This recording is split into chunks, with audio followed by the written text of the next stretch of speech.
People who live with Karens, what is it like? Story 1. Not married to a Karen, but my mom is a Karen whose name is actually Karen. Simply put, I haven't seen her in over a year because I couldn't take it anymore. Living with her was just an exhausting nightmare.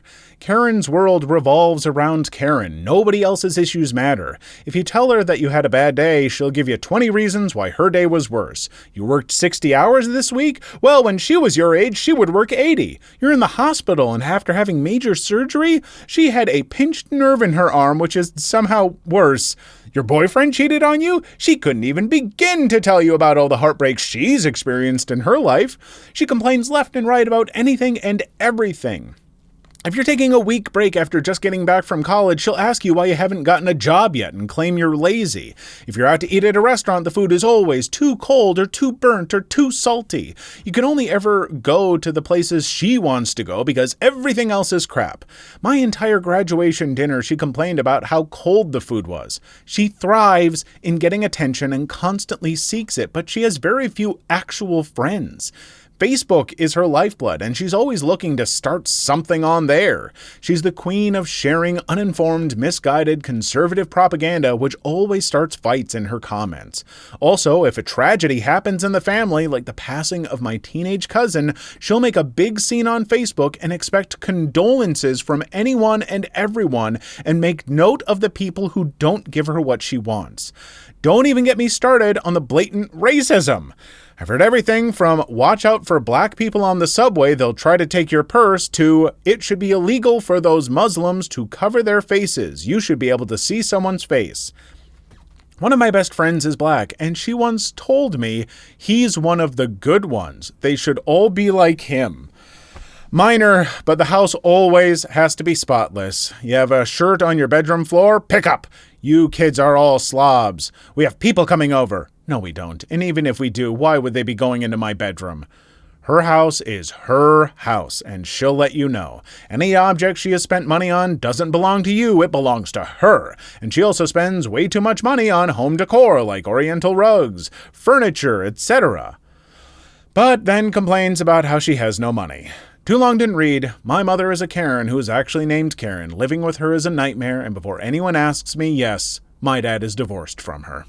So I'll say this. A, there are plenty of good people named Karen in the world. I always feel a bit weird about calling this particular type of person a Karen, but it is what it is. It is now the nomenclature, so I'm so sorry to the good Karens out there. This person sounds like she needs some therapy. She's been through some stuff in her life, and the moment that she got control in her life, she never wanted to let that control go. And I wonder if a person like that is actually even happy. Like, how unhappy must you be all the time to always be complaining and in control and all that stuff? Like, you just have to feel kind of bad for that person, but also they're making other people so unhappy, and so I might feel a little bad for Karen, but I feel a lot worse for everyone else having to deal with her BS. Story 2. I'm divorcing a Karen. Nothing was ever good enough. Everything had to be the most expensive thing, and even then it wasn't good enough. It was exhausting, and it sucked the passion I had for life out of me. Edit. Slept on this and thought of some more telltale signs. She never said nice things about me, to me, or to other people. My best friend came over for a barbecue with his wife and kids, and she and her mother just mocked me the whole time to my friend's wife. My friend's wife confronted them about it. Even on our wedding day, the part where you say nice things sounded like a tentatively warm school report card. The nicest thing I remember her saying about me was, "I like how you make the salads. It's better than how I make it." The whole time, that's the best I can think of. I mean, I'm sure there were nicer things in there. We do tend to latch on more to the bad memories than the good sometimes, but I mean, yeah, if that's some of like the better ones that you can bring up, that doesn't sound healthy, and it sounds like you're better off getting out of there. Story 3. My mom is a bit of a Karen, and we're pretty much no contact now, so that should tell you everything you need to know.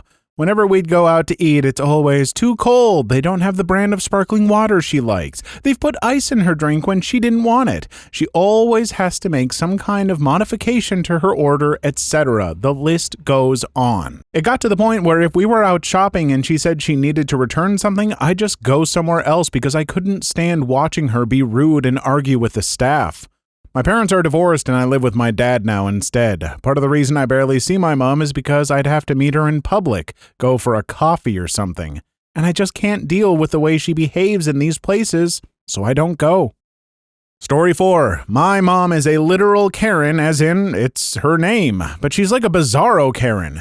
She will constantly ask to speak with managers and supervisors and bosses, but when said managers arrive, she unloads about the employee helping her out was fantastic, hardworking, and friendly. And then she'll spend 20 minutes trying to figure out if she and the manager know someone in common. 9 times out of 10, they do.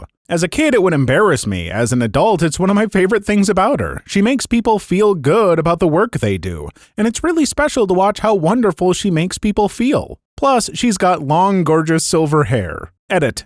Karen and Jay are crying with all the love and support. She's a wonderful lady, and to give my fair city a much-needed boost, this Karen is a lifelong Philadelphian. Thank you all for making mine and my mom's day. Stay safe out there. Bizarro Karen, you make me smile. You are the kind of person that puts in extra effort, goes out of her way to bring positivity into the world, and I try to do that. I don't do it nearly as often as I should, but I have tried to occasionally take these extra steps to just make people feel better and bring positivity. And let me tell you, folks, it makes you feel great too. And you can tell that it makes other people feel great. And I should do it more often, but I'm just a socially awkward goober, so I'm not great at it all the time. But maybe you are, so that's what I'm saying. Maybe you should get out there and give it a try. Be like Bizarro Karen. We should all be like Bizarro Karen. Story 5. Not married to a Karen, but married someone with a Karen for a sister. Sister-in-law is the freaking worst. I hate more than anything going out to dinner with her, listening to her order food and talk to the servers. Holidays are also terrible. She sends out long lists of expected gift lists. She celebrates every holiday and birthday specifically for presents, even when it's not appropriate. Funny thing is, one time I was away from the dinner table when the bill came, and sister-in-law waited for me to return to pay the bill by actually handing it to me. She didn't give it to her sibling / my significant other or pay her half, but expressly handed it to me to pay. By the way, her husband is an idiot and they're a match made in heaven. Edit. I'm sorry to disappoint everyone, but yes, I did pay. There are many reasons as to why, but the biggest one is that it got me out of the restaurant faster. Also, it helps me control the tip. Another time we went to a family brunch where the bill was split, Karen's sister-in-law waited to see what other people tipped so she could lower the overall tip percentage for the waitress to what sister-in-law thought was deserving. We didn't know this until afterwards when she bragged about it later, so no one even knew to stop her. And she's invited to these family meals because she has 2 children we want a relationship with, so she has that emotional blackmail card. Story 6. Engaged to one. She was raised as a princess by her military-raised father. However, she's super down to earth, but God forbid you work in the service industry and mess something up. She worked at IHOP during college, so it humbled her compared to her father. She just writes reviews now, good or bad, and emails corporate to complain. If something is wrong with my food, she refuses me to sit there and eat it. Which I hate, but I've gotten better about it, I believe. So maybe she is just a recovering Karen at this point. Story 7. Not married, but dated a male Karen for 8 years. He was a semi-successful business owner who was twice my age, and I was young and dumb, for a lack of a better word. The gist of our relationship was him trying to take over every part of my life. For instance, he would order for me at restaurants and would dissuade me if I wanted to try something new. If I had a problem with something, it would be brushed off, but if he had a problem, then he had to talk to a manager. Not knowing any better, I just thought he was very particular and even started copying some of his tendencies, like speaking up when I felt I wasn't getting the right service when I was out on my own. I realized who he was when we were flying back from Vegas and our luggage was heavier than when we flew in. Obviously, we'd bought extra things which made up for the weight difference, so as he demanded to know an explanation from the check-in clerk as to why, if it was the same luggage, would it somehow weigh more, I innocently answered that it must have been the extra shoes and clothes. He was quiet and paid up. Later, he told me not to do that again as he knew the reason why the luggage was heavier. He was just trying to get away with not paying. At that moment, a bulb went off in my head. This man who'd spend $1,500 on a stripper for his friend was making an already stressful job more stressful for the clerk in order to avoid paying $60. We broke up soon after, and I checked myself on the Karen tendencies he'd rubbed off on me.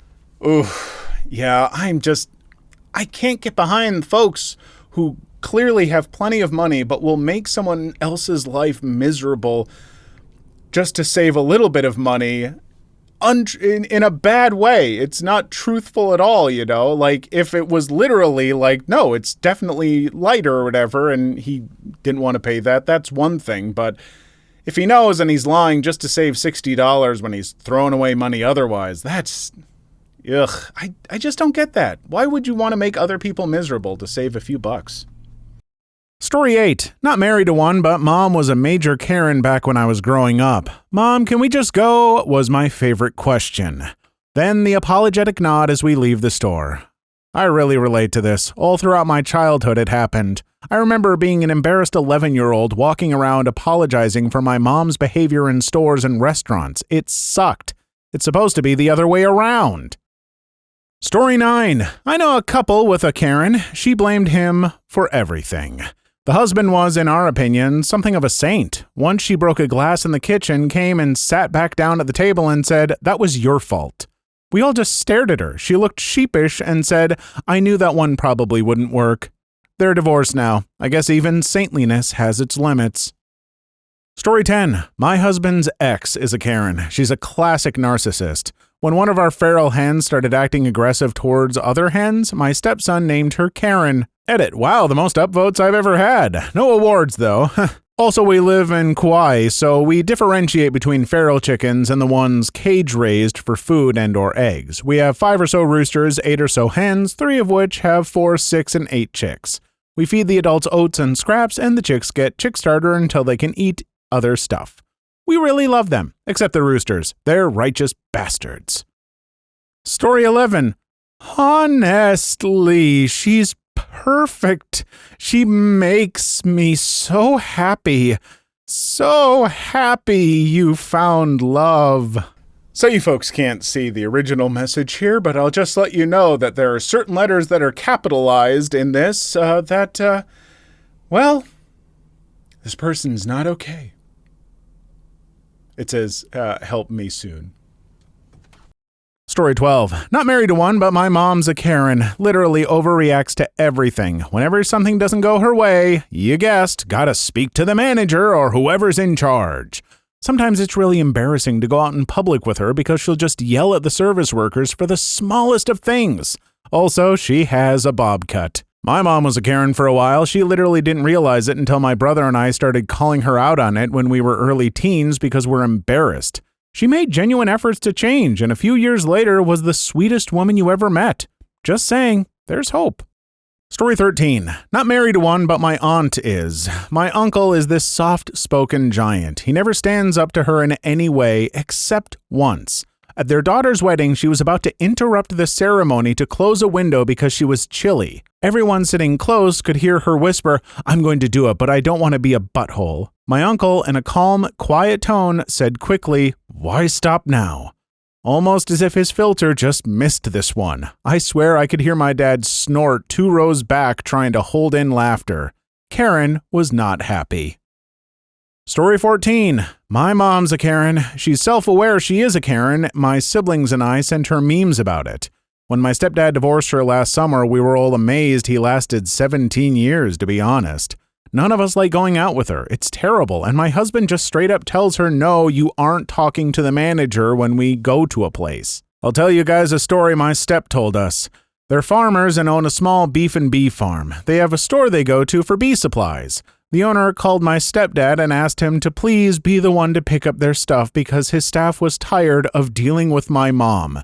He's the only one who went to the store for the next 5 years. Story 15.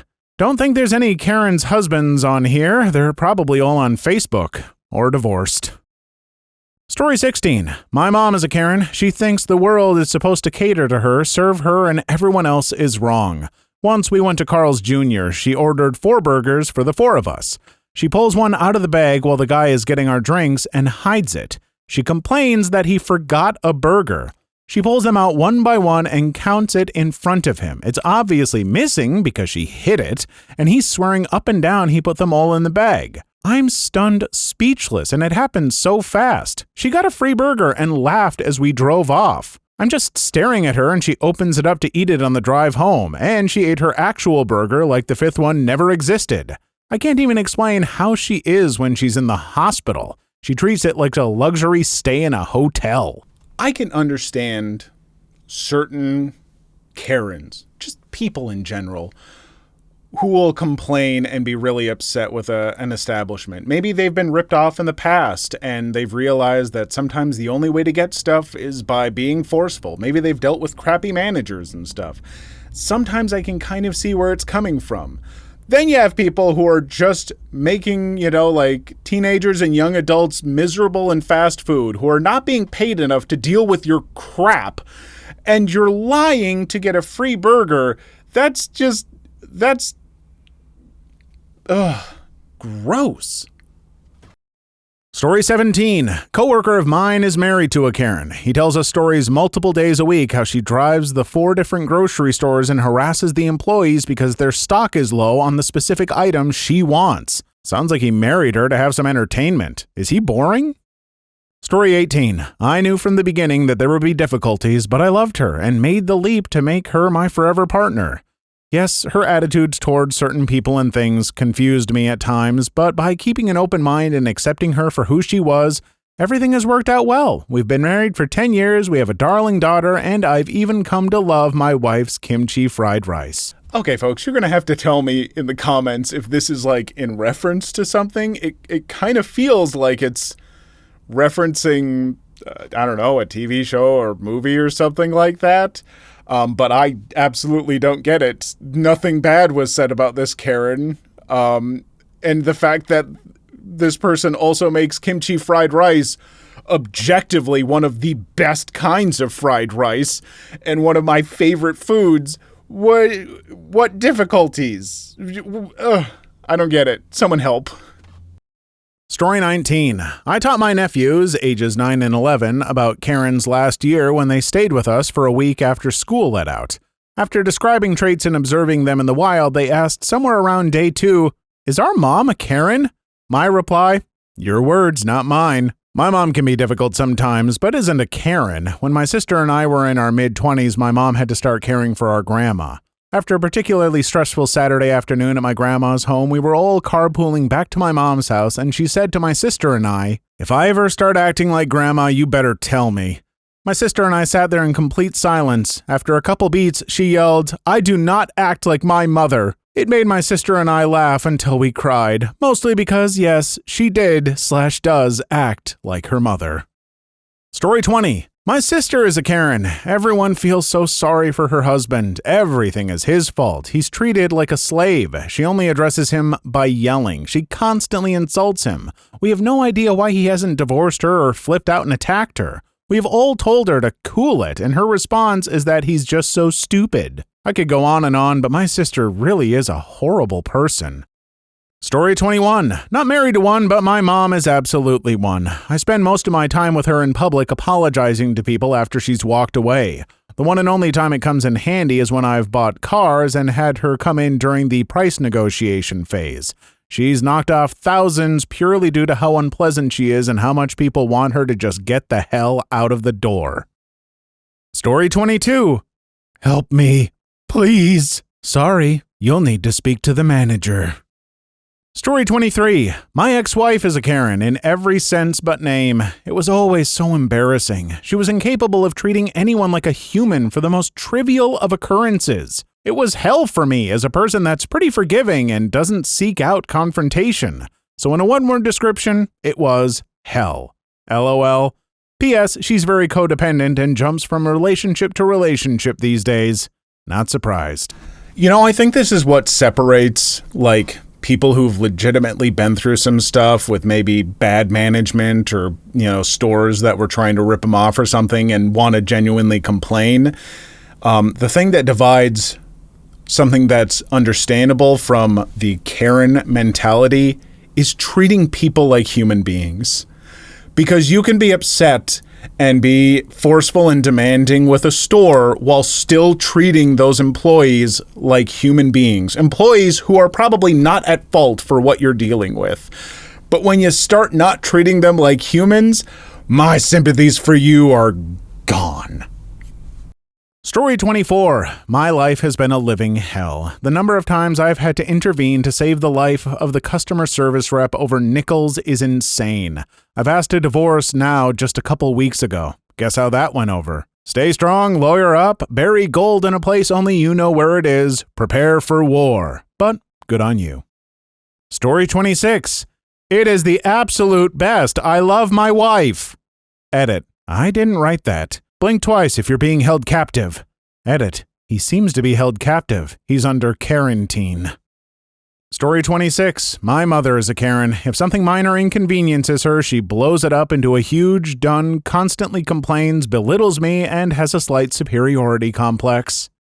Story 27. Divorced and abusive Karen who was convicted of domestic violence. That's a misdemeanor, folks. So she's got half of everything. Totally worth it. My life before was a nightmare. Escape was priceless. Story 28. Karen, I love my beautiful wife to the moon and back, and she is amazing and strong-willed. Story 29. None of them are on here. They're on shared Facebook accounts named Karen and Dave Smith. This exploded more than I can imagine. Thanks for the awards and my first gold. I actually know a Karen and Dave Smith. She's not a Karen, though. Their daughter is a blank, though. There's a part of me that's just like, joint Facebook accounts. I don't like it. Like, it has a bad vibe. But then I think about it for more than a couple seconds and I'm like, just having a Facebook account is kind of the same, though, sometimes, isn't it?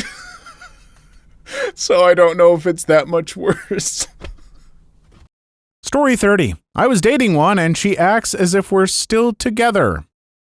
Story 31. Divorced Karen. Haven't had a need to see a manager since. Thank you. But it is my favorite when family members or boyfriends swing by later to tell me they're sorry for Karen's behavior and that I'm doing a great job. Story 32.